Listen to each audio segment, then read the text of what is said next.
Magandang umaga, tanghali, hapon o gabi sa inyong lahat. Depende na yan kung anong oras ninyo pinag-aaralan itong recorded lecture natin na to. So, I'm here once again to give you a lecture, and this time it's all about the challenges of cultural relativism by James Rachels. Okay, so without further ado, let's start our lecture on the challenges of cultural relativism.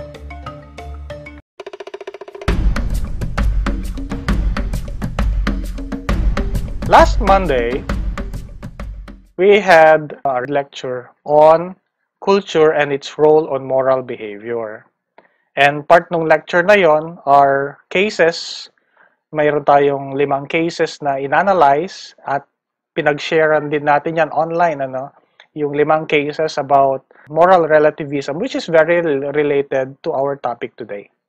Okay? Send din tayo ng handouts about the cultural or the challenges of cultural relativism by James Rachels. Alright, so for today,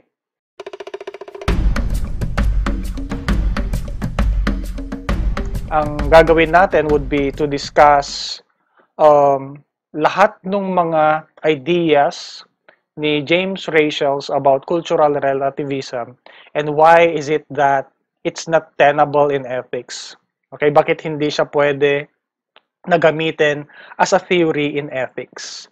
Okay, and later on, you will also learn that although cultures are relative, magkaiba-iba, there are what we call the existence of universal values. There are universal values that are existing in all cultures that we have here in the world. Okay? The first proposition in cultural relativism, according to James Rachels, is that different cultures have different moral codes. Okay, and we have two main questions that we have to address as regards cultural relativism. The first is, how should we judge a culture different from ours? The second question is, how should we morally identify the rightness and wrongness of an action if it is culturally defined?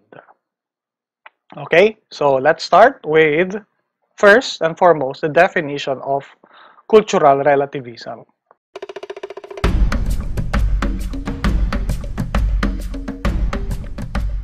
Cultural relativism is the view that an action is morally right if one's culture approves it. Alright, as we have said a while ago, different cultures have different moral codes, and that moral rightness and wrongness are therefore relative to cultures. So, in one culture, an action may be morally right, but in another culture, it may be morally wrong. This explains why one's behavior or practice is completely acceptable by a particular group of people while it is a taboo in another culture. Hindi pwede sa ibang culture. Alright? Now, this refers to the idea that values, knowledge, and behavior of people must be understood within its own cultural context and not by the standards of other cultures. Okay, so yun yung main or central point ng cultural relativism. Okay, different cultures should have different moral codes, and that moral rightness or wrongness, what is right and wrong, or what is good or bad, is relative or are relative to cultures. Alright? To understand further cultural relativism as a form of moral relativism, we have here a short video clip which I got from YouTube. Okay, it's by the Texas McCombs School of Business.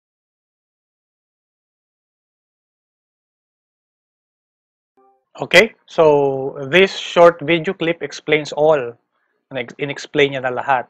And, even the concept of moral absolutism and the existence of universal moral standards are likewise explained in this short video clip. Anyway, let's proceed with the thoughts of Dr. James Rachels about cultural relativism. And to start with, we have the cultural differences argument.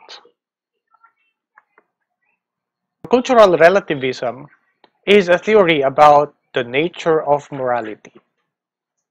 And the argument of moral relativists is they argue from facts about the differences between cultural outlooks to a conclusion about the status of morality. Culture is relative according to the cultural relativists. Therefore, whether it is moral or immoral, it is a matter of opinion, and it varies from one culture to another. People believe that the right moral values are the values that exist in their own culture. Hence, all moral and ethical standards are valid, and there is not one standard that is better among all others. Okay? The status of morality from one culture to another is based on the different point of views of all the cultures that we have. Okay? So lahat ng our viewpoints or our outlooks of what is good or bad, or what is right or wrong, is dependent on the culture itself. Alright? So this is the claim of the moral relativists, yung cultural differences argument nila. Okay? According to James Rachels, we can summarize the claims of the moral relativists into five points.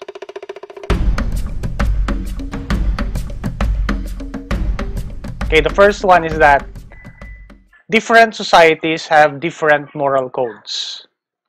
Number two, the moral code of a society determines what is right within that society. That is, if the moral code of a society says that a certain action is right, then that action is right at least within that society. Third, there is no objective standard that can be used to judge one society's code better than the others. There are no universal moral truths. Fourth, the moral code of our own society has no special status. It is merely one among the many moral codes. And last but not the least, it is mere arrogance for us to try to judge the conduct of other people. We should adopt an attitude of tolerance toward the practice of other cultures. James Rachels logically analyzed the cultural relativism's line of thinking, particularly these five claims that we have mentioned here. He explains that cultural relativists' approach is to argue from the facts about the differences between cultural outlooks to a conclusion about the status of morality, as we have said a while ago in the argument of cultural relativists. Okay, thus, we are invited to accept this reasoning. The Greeks believed it was wrong to eat the dead, whereas the Galatians believed it was right to eat the dead. Okay, this is the first case doon sa mga cases na inanalyze natin last meeting.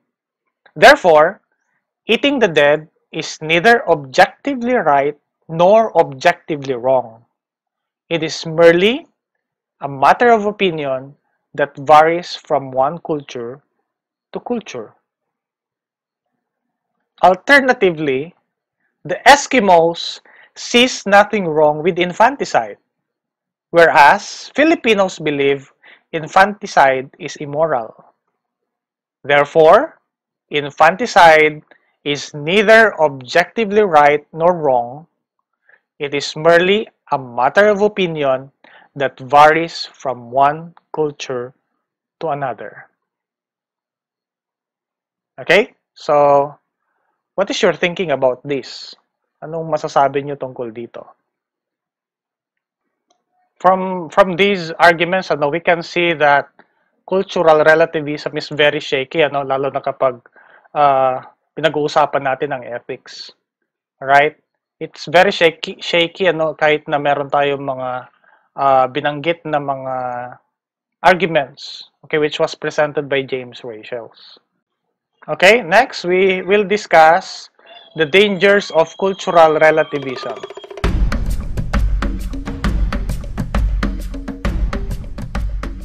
The first one is that if we accept cultural relativism, we could no longer say that the customs of other societies are morally inferior to our own. If, cultural relativism is true, then we should not condemn what Hitler and the Nazis did against the Jews, or the apartheid, the racial segregation in South Africa, or any form of maltreatment, damage, injury, or whatever kind of destruction that one community inflicts upon anyone or anything. Okay? Second, we could decide whether actions are right or wrong by just consulting the standards of our own society. We cannot justifiably criticize our own culture's harmful practices. If your actions are in line with your culture, then you have done nothing wrong, even though your actions were harmful. Try to imagine that. It's very dangerous. Kahit harmful na yung action mo, basta it's congruent with your culture, yung action mo is congruent with your culture, it is still acceptable. Okay? The third one is the idea of moral progress becomes doubtful. Progress here means replacing something old with something better. However, if cultural relativism is to be followed, by what standards do we say that a society has become better? The idea of social reform is now eradicated because, we are, prohibited from judging one society's better over the others. Okay?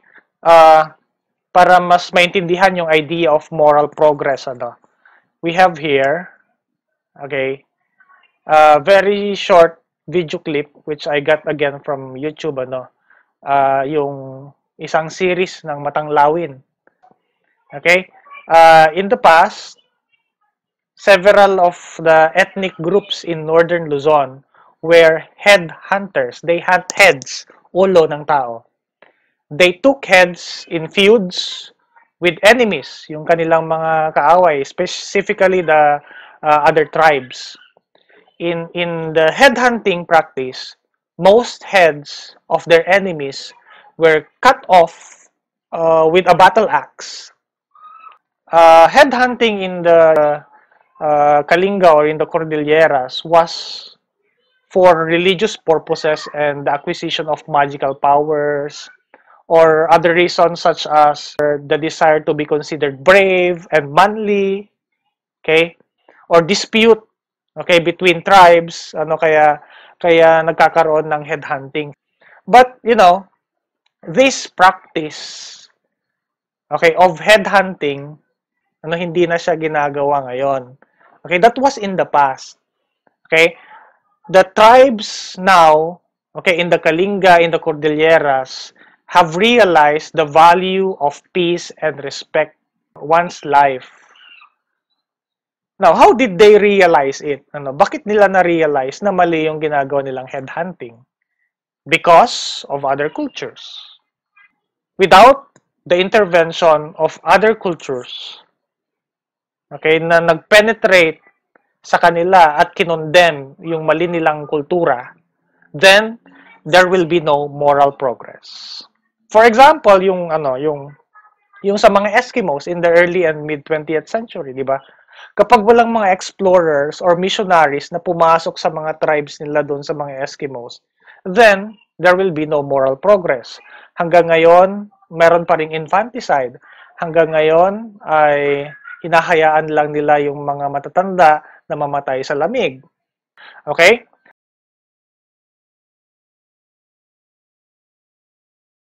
So, yun yung the idea of moral progress. Ginagawa nila noon, pero na-realize nila that in the long run, hindi pala maganda yon na moral values. Ano? So, basically, they try to change it and nagkaroon ng peace pact na narinig natin from this very short video clip.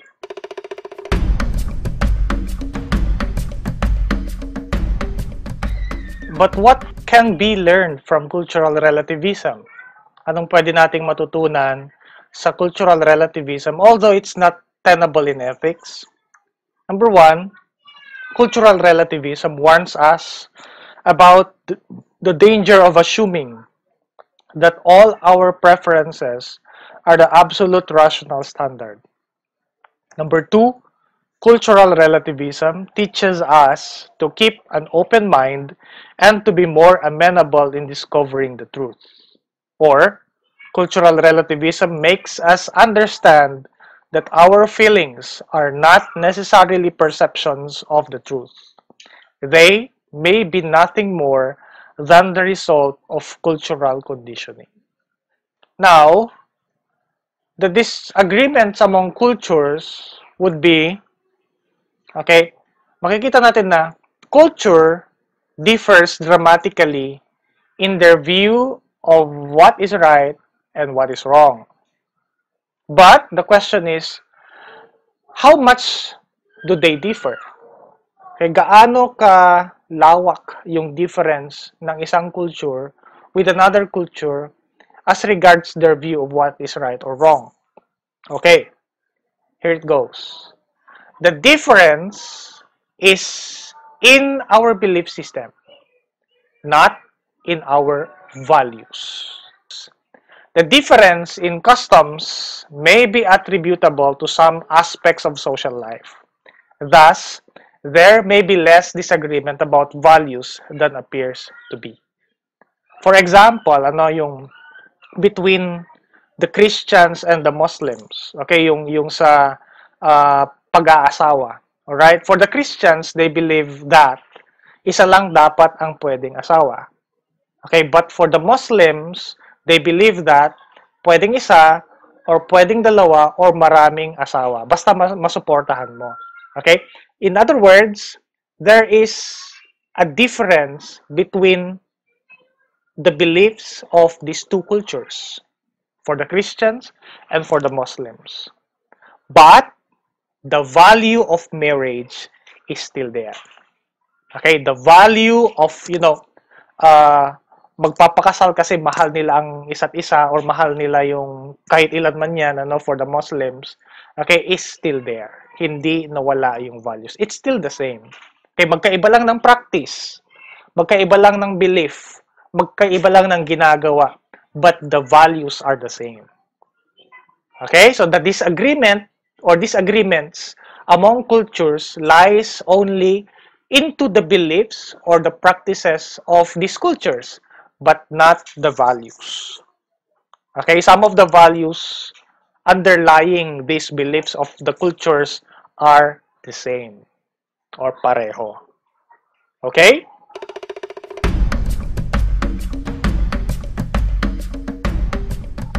Next one, Rachel's three universal values shared by all cultures.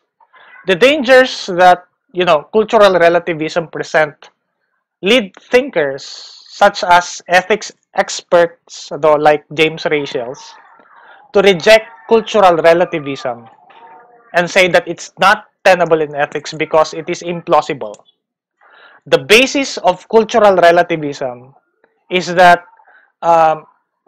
cultures are dramatically different in its views of what is right and wrong. However, when it comes to moral issues, there are three values that are universal. Okay, according to Rachels, The three universal values shared by all cultures are caring for the young, murder is wrong, and tell the truth. The theoretical point here is that there are some moral rules that all societies will have in common because those rules are necessary for the society to survive.